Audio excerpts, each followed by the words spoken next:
Hello dear students, welcome back to my channel physics SPC CBSE board paper 2024 set 3 है, code 55/23 है। ठीक है। Question number 29, the interface A B between the two media A and B is shown the figure.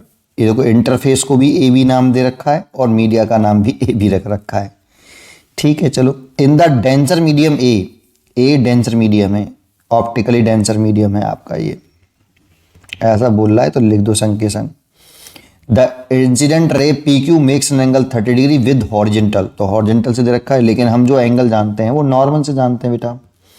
Incident ray और normal के बीच में जो angle होता है उसे इंसिडेंस एंगल बोलते हैं। तो आई बराबर 60 डिग्री। ठीक है। The refracted ray parallel to the interface. Refracted ray है पैरेलल टू द इंटरफेस है। तो जब जानते हो, जब light denser to rare medium जा रही हो, पहली बात, फर्स्ट बात क्या, light optical denser medium to optical rare medium जा रही हो, है ना, तो क्रिटिकल एंगल उस इंसिडेंस एंगल को कहते हैं जिसके लिए रिफ्रैक्शन एंगल 90 डिग्री होता है। तो यहां पे रिफ्रैक्शन एंगल 90 डिग्री हो गया, नॉर्मल और रिफ्रैक्टेड रे के बिटवीन एंगल। तो इसका मतलब ये जो इंसिडेंस एंगल है ये क्रिटिकल एंगल है।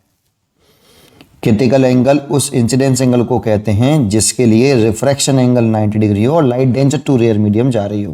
तो लाइट डेंसर टू रेयर जा रही है और रिफ्रैक्शन एंगल 90 डिग्री हो तो इंसिडेंस एंगल क्रिटिकल एंगल कहलाता है। इसीलिए इसमें क्रिटिकल एंगल का सीधा फॉर्मूला लगा दो या फिर स्नेल्स लॉ लगा दो, कैसे भी कर सकते हो। मैं तो सीधा लगा देता हूँ। अब बच्चे याद कैसे करते हैं ना, कैसे याद करते हैं, mu is equal to 1/sin c। ऐसे याद मत करना इस फॉर्मूले को। हमेशा ये जो म्यू होता है वो आर म्यू डी होता है। आर म्यू डी का मतलब यहाँ पे जो ये रिफ्रैक्टिव इंडेक्स है, refractive index of denser medium होता है, denser medium with respect to rare medium. ये थोड़ा सा ध्यान रखिए। R mu D equal to 1/sin c होता है। अब इसमें से डेंस यहाँ कौन सा लिखें और यहाँ कौन सा लिखें, तो डेंसर मीडियम ए है तो इधर आएगा ए पीछे, म्यू इधर आएगा, रेयर मीडियम में कौन है, बी, इसीलिए बी आएगा, is equal to 1/sin c। और सी जो है आपका 60 डिग्री है, तो यहाँ से B mu A is equal to 1/sin c की वैल्यू पुट करें तो sin 60 डिग्री, और sin 60 डिग्री की वैल्यू देखें तो √3/2, दैट मीन्स 2/√3। ये बी म्यू ए निकले आया बेटा आपका, है ना। और इसको हम रीड करेंगे, जो पीछे होता है ना उसका रिफ्रैक्टिव इंडेक्स होता है हमेशा आगे वाले के रेस्पेक्ट में। देखो मैंने यहाँ पे refractive index of denser medium लिखा, with respect to rare medium लिखा, तो इसका नाम होगा refractive index of medium a with respect to medium b. पूछा क्या है वो देखते हैं। Refractive index of medium B with respect to a पूछा, ये नहीं पूछा, उल्टा पूछा इसका, है ना। तो उसको उल्टा पूछा है तो एक काम कर दो, पहले इसकी वैल्यू पुट कर दो आप।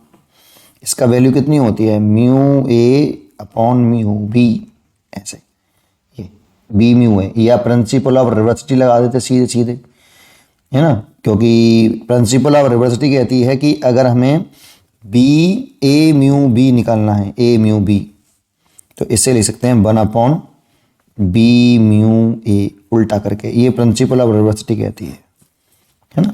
अगर आपको ये नहीं आता तो आप डायरेक्ट कर लो, mu a upon mu b is equal to 2/√3, दोनों को उल्टा कर लो तो mu b upon mu a equal to √3/2।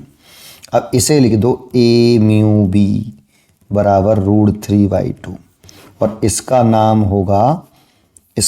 होगा refractive index of medium B with respect to medium A. हमसे यही पूछा है, refractive index of medium B with respect to medium A, √3/2, इसलिए इसका आंसर होगा ए।